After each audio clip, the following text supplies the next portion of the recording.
Welcome everyone to the 7th edition of the interview series hosted by GDG Inspire. My name is Giulia Dino Giacomelli and I am the founder of GDG Inspire. Every month we deliver the Stratcom PO. It's a newsletter that features one interview with an expert and one review of a specific Stratcom related matter.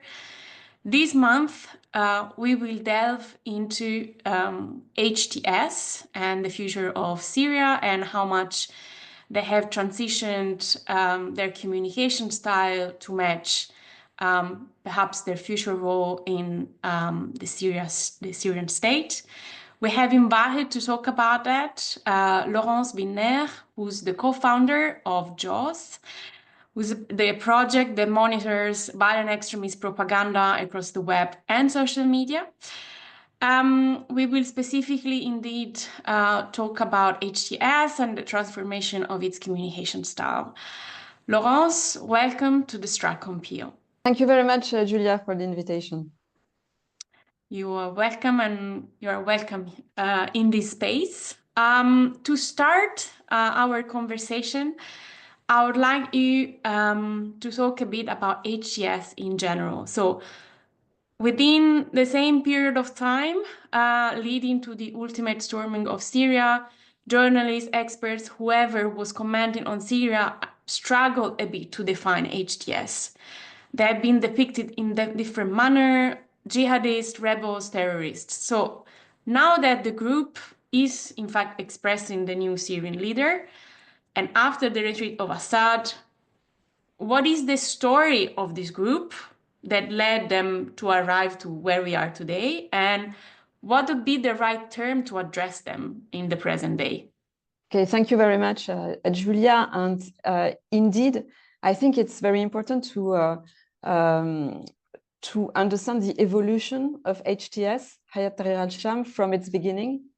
And this evolution can also be assessed by looking at the evolution of its leader, Ahmed al-Shara, over the last 20 years or so, and who was also known by his nom de guerre, his kunya, Abu Muhammad al-Jolani. So Ahmed al-Shara, he was born in Syria. He left Iraq in 2003 to fight the Americans alongside Al-Qaeda in Iraq. And so he fought along with Zarqawi, who became the leader of Al-Qaeda in Iraq. He then spent 2 years in prison in Kambuka before being released. And then he fought alongside Abu Bakr al-Baghdadi, who would later become the caliph that proclaimed the ISIS Caliphate in 2014. And he was also, at one point, Ahmed al-Shara appointed the emir of the Nineveh province in Iraq. So in 2011, he was actually sent by Baghdadi to set up the Syrian branch of the Islamic State of Iraq. At the time, it was the Islamic State of Iraq. And this was an attempt to capitalize on the chaos of the Syrian revolution and to try to jihadize this chaos. And so al-Shara, at the time Jolani, he created Jabhat al-Nusra in 2012, which was at the time an offshoot of the Islamic State of Iraq, which was itself affiliated to Al-Qaeda. And in 2013, Jolani severed ties with the Islamic State of Iraq for a number of reasons. But in particular, he disagreed over what to do in Syria. He refused to be subsumed by the Islamic State of Iraq. And so he severed ties with Baghdadi and pledged allegiance to Zawahiri, the leader of Al-Qaeda.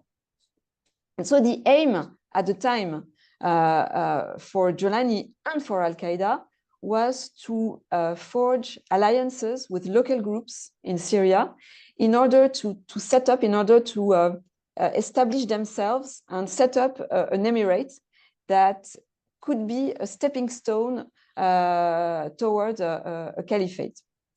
The difficulty, of course, is that when you have a group that is branded Al-Qaeda, it suffers the consequences of that. So drone attacks, financial sanctions, and so on.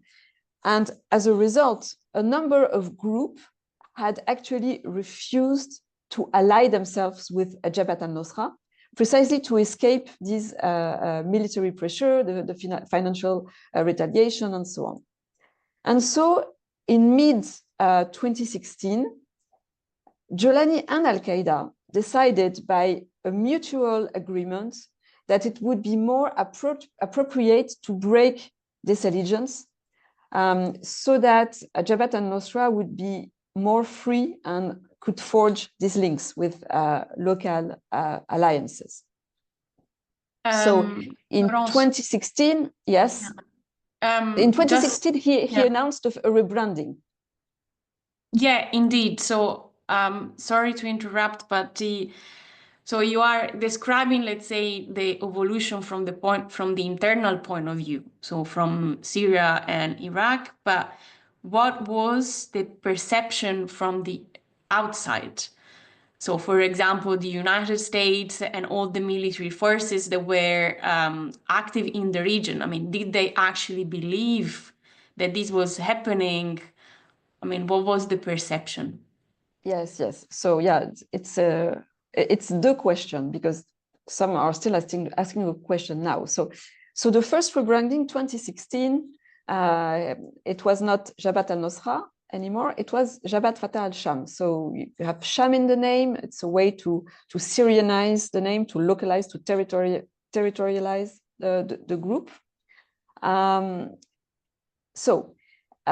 This rebranding mid-2016 was not believed by external actors, the United States in particular. Why? Because, well, first, it's not the first time that Al-Qaeda has adopted this type of pragmatic stance in retaliation to its allied group.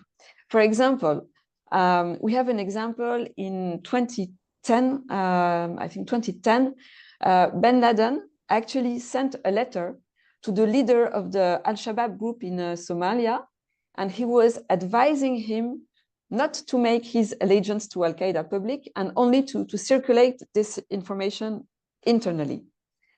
Because bin Laden thought that if the link and the allegiance are eventually revealed, well, it's a strategic disadvantage for the group. And so for this kind of reason, the United States and other countries did not adhere to this narrative of rupture, of a break in mid-2016. And they were seeing Jabhat Fatah al-Sham as just a mere reveling of the facade, and a sort of what we call in French a faux nez, a false nose of Al-Qaeda. But actually, the first ideological tensions started during the summer of 2016 between Jabhat Fatah al-Sham and Al-Qaeda, with an Al-Qaeda ideologue, Al-Makdisi, warning the group against the dilution of the ideology and being compromised with less radical group. And so actually what Jolani did at the time is that he carried out a second rebranding and renamed Jabhat Fatah al-Sham HTS, Hayat Tahrir al-Sham, at the beginning of 2017. And what happened at that time is that you had some people that left the group mid-2016. There were first defections. And so these defections have accelerated after the second rebranding because some people within the group didn't approve these rebrandings and the break of links with Al-Qaeda. And so actually, and these defections, people want to create the actual real branch of Al-Qaeda in Syria, which is called Tanzim Ras ad-Din. And so between 2017 and now, things have evolved. Actually, HTS, it has set up a governance in the Idlib region. They have really territorialized, and the group needs now to have the monopoly of force. So tensions have gradually increased between HTS and Al-Qaeda because of that. So because of ideological stances and because they were fighting for territories, for access to weapons, etc., etc. In 2017, HTS set up an emirate in the Idlib region, which actually regularly clashed with the Russians and with the Syrian regime. And also, there was some clashes with the Al-Qaeda branch locally, Tanzim Ras ad-Din. And so what we can say is that nothing is static, everything evolved, and everything is made of shift, struggle, defection, alliances, and things really evolved since 2017.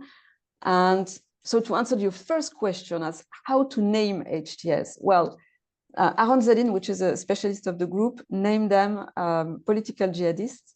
I think I mean, I concur with this terminology.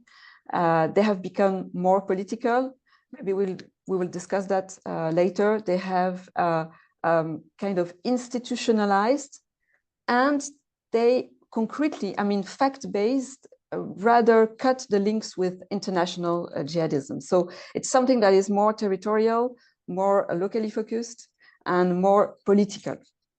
You basically described the, how it was born and, the character of its leader and the two rebrandings. How did we get, so what happened between 2017 and 2024? I mean, you were saying that they became more territorial, that they were subject to military tensions with Al-Qaeda and the Russians. But what actually made them succeed? I mean, of course, the whole evolution about the regime, clearly, but it's 7 years. So what happened in the 7 years so that they became what they are today? I would say that it's a gradual trajectory that has actually accelerated in the last weeks, I mean, the last months from now. The idea was to actually, little by little, draw alliances with local groups that were actually linked, some of them to Turkey. They have increasingly, I mean, since the beginning, since their inception, they were at odds with ISIS locally. They were fighting ISIS. HTS even participated in the killing of ISIS Caliph in 2023. So somehow they became a sort of partner in counterterrorism to the Western countries. They set up this emirate, which is a radical Islamist emirate. We should not forget that to assess who they are, where they're heading, etc. But they fought ISIS. They tried to contain the Al-Qaeda branch that was operating in the Idlib region. They even contained a group that we know in France, it's Firqatul Ghuraba, which is the Omar Hamsan group that was located in the Idlib region. HTS actually arrested some of the members of this group. They tried to contain their media production. They really had they really wanted to have a monopoly of force, a monopoly of communication from that region. Also, what they did, and which is also interesting to understand the events today, is that at the end of the 2021, they set up a military college in Idlib, where the local groups that were operating in the region went. And so it was a way to professionalize these groups and also to work in a sort of integrated force. And this first integration may be seen as a first embryo of the integration today that he is trying to do with the whole forces in Syria. What role do you expect HTS to play in the Syrian future, but also with particular regard also to the transition of staff, expertise, personnel that belongs to the military? So how are these people going to be positioned, let's say, within the Syrian architecture? For the moment, I think HTS is really concentrated on Syria. The country is, the country is in dire straits. I mean, you have 90% of people below the poverty line. You have cuts in water, electricity. You have extremely high inflation. So the current aim is actually to rebuild and to call back investors, even to grant amnesty to investors that had previously been convicted, to lift economic sanctions that were set up against the Assad regime. And there are three aims. There has to be an economic recovery, a political transition, and a security transition. And of course, the security transition is key because nothing can be built on chaos. And so in terms of the military, there was this integration of forces I just mentioned before. And they are still trying to conduct joint operations, for instance, with some groups that participated in the fall of Assad from the south. There are some tensions, so it's difficult to have some hindsight today, but they are trying to conduct joint operation, but you still have some tensions. They are trying to conduct joint operation to arrest people, to collect weapons that are in the hands of the civilians, and they are trying to get factions to work together to lay the foundation of this potential future army. It's difficult because you have some divergences in views. It's much easier to unite force to fight a common enemy, that was the Assad regime, than to unite force to rule a country and to control a country. And also you have the issue of some high-ranking position within the army that may be granted to some foreign fighters that actually did not graduate from military schools, that train on the ground during guerrilla warfare. So there is a lack of professionalism. Also, some of them might be more radical than the positioning HTS wants to adopt. So it's difficult. Yeah, it seems, very fragmented, but from what I hear from you, so they are operating both in terms of public order, but also border management, because there is the whole issue about also the penetration through the Syrian borders that have been left unattended for a while. So I guess that's also something that they will be busy with. Talking about, so in the historical recollection of the group, you mentioned how much they actually helped also Western forces to, encounter terrorism efforts. against ISIS, Al-Qaeda. So what are the current relations that HTS have with other jihadist groups operating in Syria? Because that might be helpful for them in getting external recognition by Western forces also nowadays. So how do you see that evolving? I think we have to nuance between several categories of jihadist groups. We have, I think we can make three categories of jihadist groups. You have ISIS, you have Al-Qaeda with the Tanzim Ras ad-Din, and you have some jihadist groups that are linked to Al-Qaeda, but that are not Al-Qaeda, and they are actually currently the allies of HTS. So regarding ISIS, the relation is quite clear. We mentioned it already. They're fighting each other. ISIS already killed high-ranking members of HTS. So yeah, it's not ambiguous. They're in conflict, open conflict, armed conflict. Regarding Al-Qaeda, things have worsened, as we already mentioned. The relation have become strained. There have been some clashes over ideological issues, over defections, over access to weapons, over control of the Idlib region, and the monopoly of force that HTS wanted to have, because Al-Qaeda criticizes HTS for its relation with less radical groups, the possibility of holding elections, for abandoning a strict Sharia law system.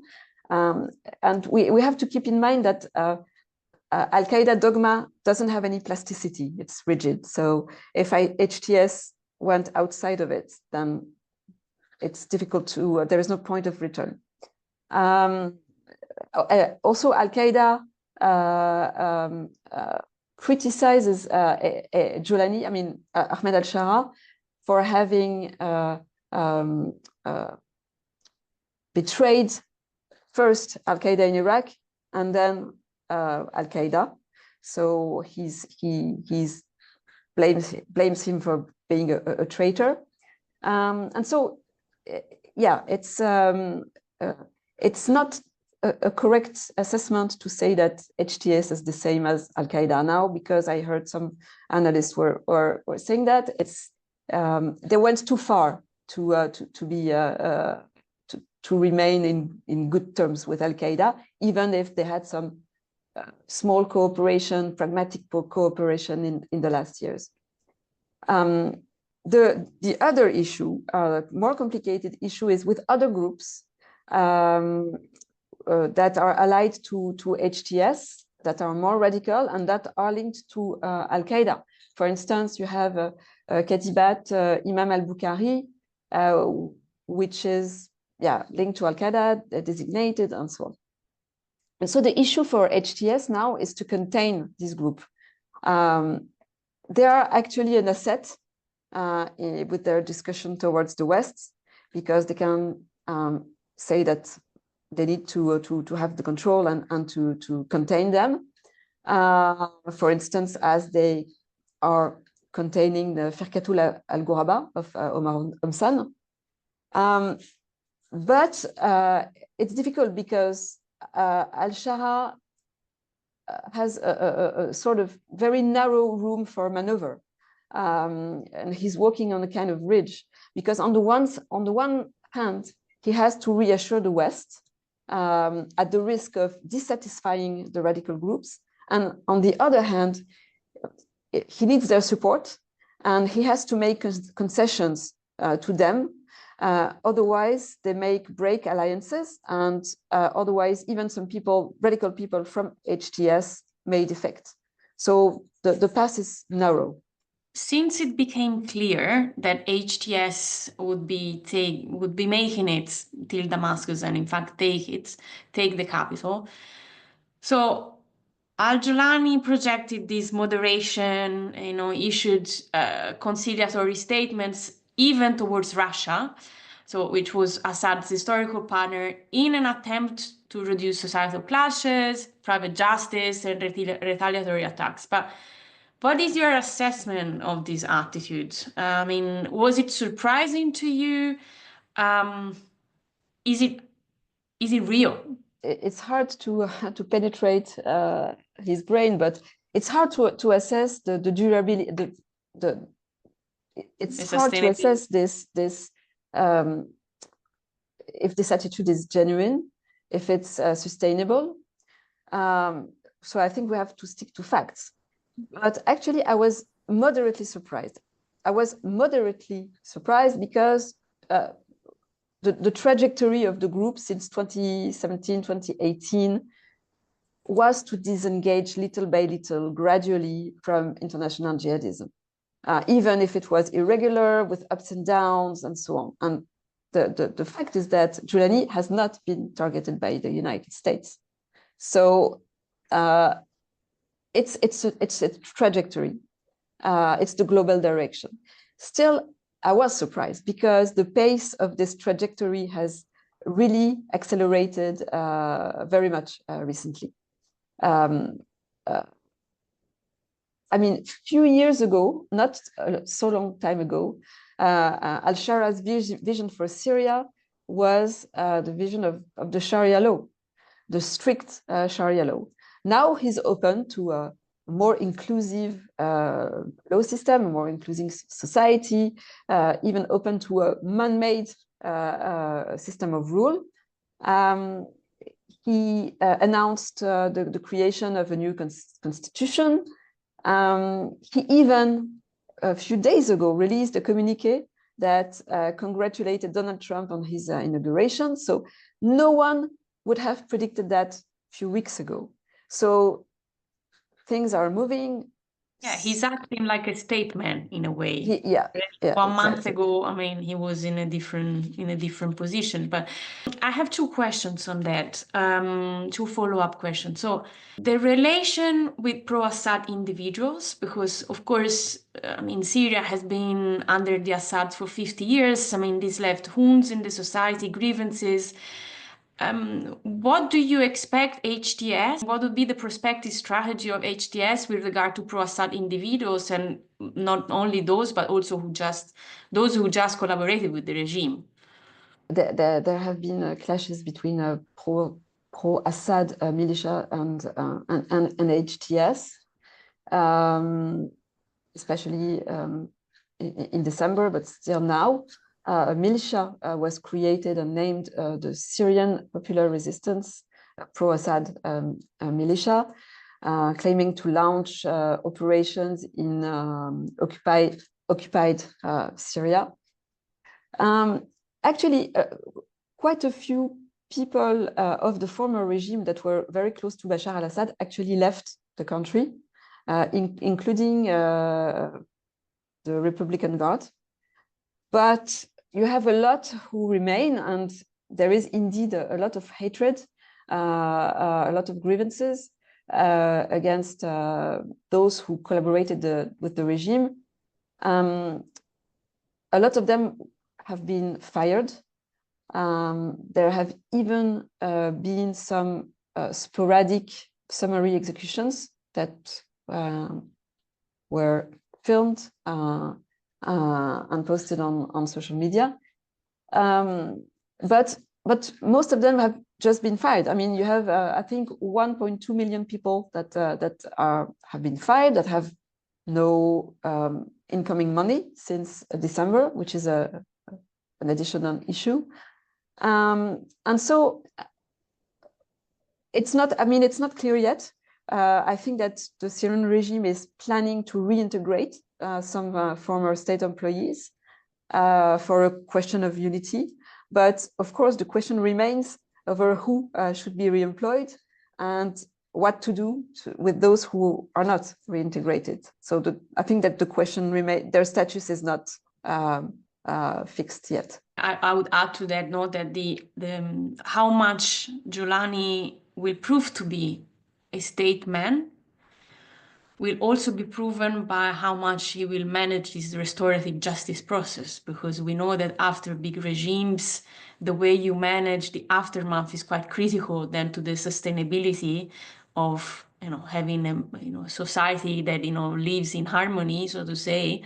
So yeah, I mean, lights are of course on him, and to see how this process will evolve. But thanks for your insights on that.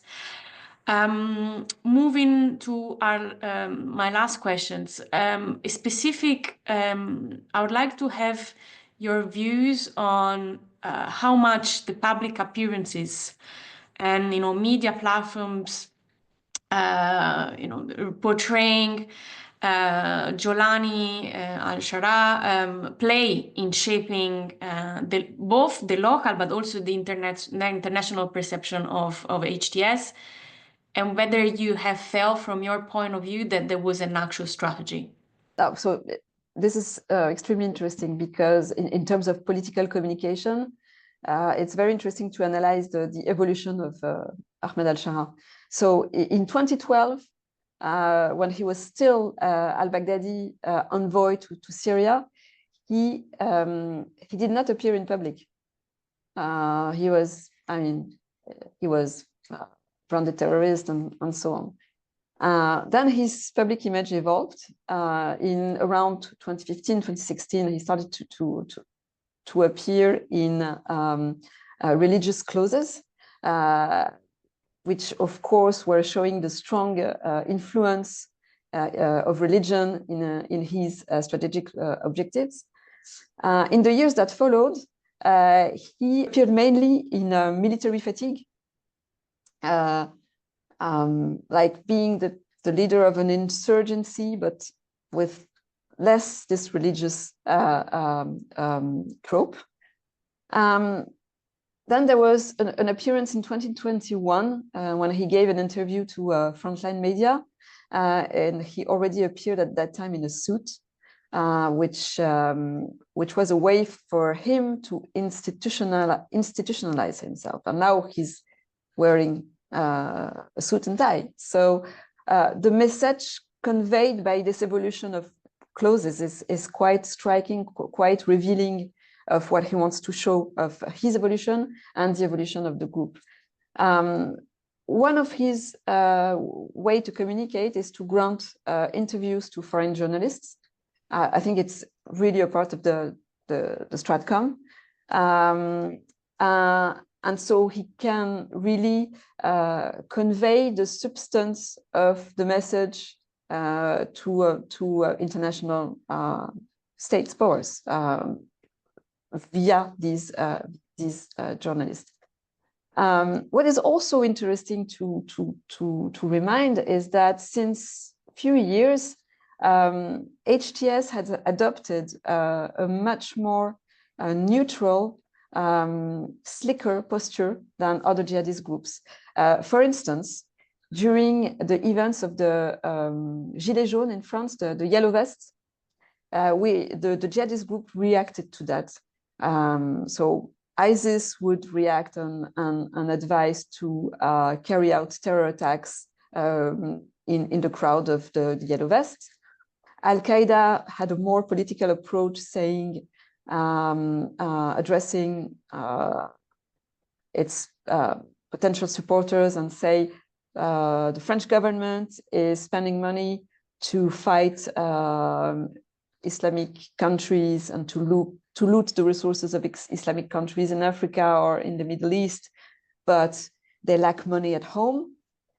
And HTS adopted another message, which was much more political and which highlighted the drawbacks of and the weaknesses of the French system that was actually breaking down allegedly breaking down with the Gilets jaunes crisis. So really a more institutionalized positioning regarding this kind of international issues. Have you observed something similar during the protests for the pension reform? Not really, but something we can add also is that once again, Giuliani is working on a very narrow ridge. So we would talked about the yellow vest, but his statements and stance regarding other international events were much less moderate. And for instance, after October 7th, the October 7th attack, the Hamas attack in Israel, he released a statement that was congratulating Hamas. So he was, he is still, I mean, between two fires with this radical stance on the one hand, but also the need to show a moderate face to other countries and to international investors, etc. That's interesting, no? And it testifies also the evolution of the character. Thanks for adding this. Last but not least, so we both sit from European countries, and we are looking at this from the EU in a way.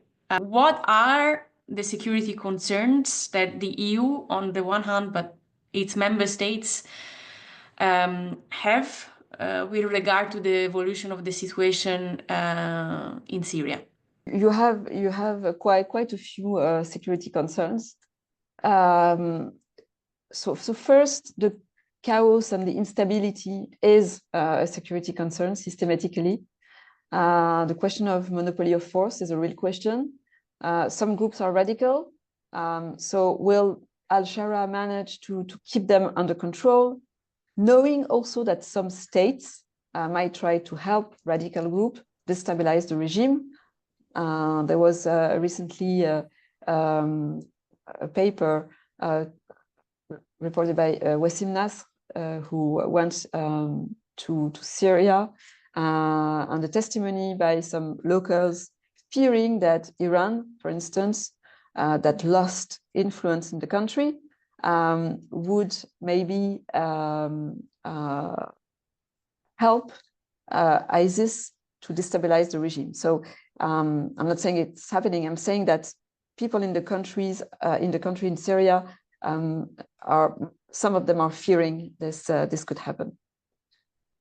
Another big issue, I would say, is the potential clash between the Kurds in the northeast of Syria and the Turkish-backed militias that could actually dilute the Kurdish forces that are keeping the prisons where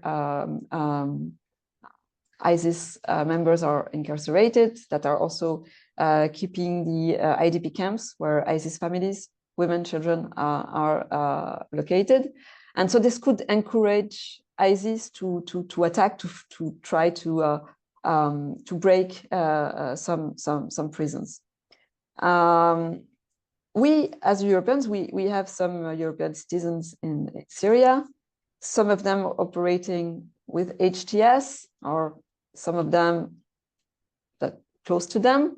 So, well, for the moment, according to the French intelligence service, it's not the first concern, but still it's something that we have to watch. And also, last but not least, a risk that there is a risk that ISIS could be strengthened by this security vacuum in all the regions where the Assad army was operating, and that is now in the security transition that we were mentioning earlier. So there have been some attacks, ISIS attacks. For the moment, the United States and also the French are striking ISIS. They are showing that they are here, that they are aware of this risk. And so, yeah, it's for the moment, the risk is contained, but we see last week or 2 weeks ago, there was a foiled plot in Syria. Some people were arrested linked to ISIS that were planning to bomb a Shia shrine, which really, I mean, if this is actually true, this would reveal the will of ISIS to try to capitalize from the chaos and try to relaunch the religious rift in Syria to spread this chaos. And trigger Iran. So that would be actually the prophecy, no? I mean, you were mentioning the interview by Nasr. I mean, of course, if ISIS would target a Shia mosque, then there would be at least a communique by Iran, if not something more. So. Well, yes, well, it's the relation in the region is complicated. Of course, ISIS is in conflict with Iran. There was a very large terror attack at the beginning of the year 2024 in Kerman in Iran. But what could also happen is maybe a cooperation to destabilize the current Syrian administration.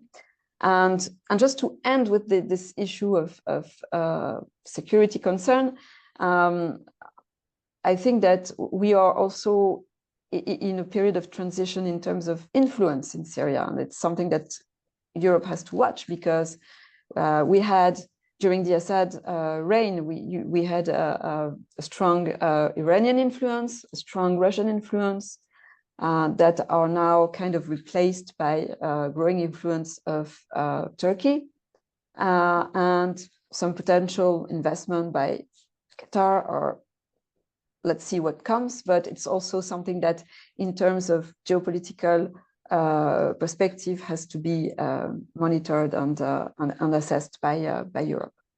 Thank you, Laurence. As always, to conclude, to wrap up, I always ask interviewees if they can share books, podcasts, articles, recommendations on this subject. So in case our followers and readers want to kind of dig up a bit more into the subject, they can do that following your recommendations. Do you have any ideas on that? Yes, definitely. So, well, there are, for instance, I was mentioning the Wassim Nasr paper for City Sentinel, which is called A Journey to Damascus, released 2 weeks ago. I can advise also Aaron Zelin book, Political Jihadism, who is a real specialist of HTS, and also a paper written by Cole Bunzel that I would advise, and I'm here looking at its name, From Jihadi to Islamist, Ahmed al-Shara and His Critics, that was released early January on the website Jihadika. So these are three sources that are really good, of real experts that have studied Syria for quite a few years now. Thank you very much. Thank you very much, Laurence. Thank you very much, Julia.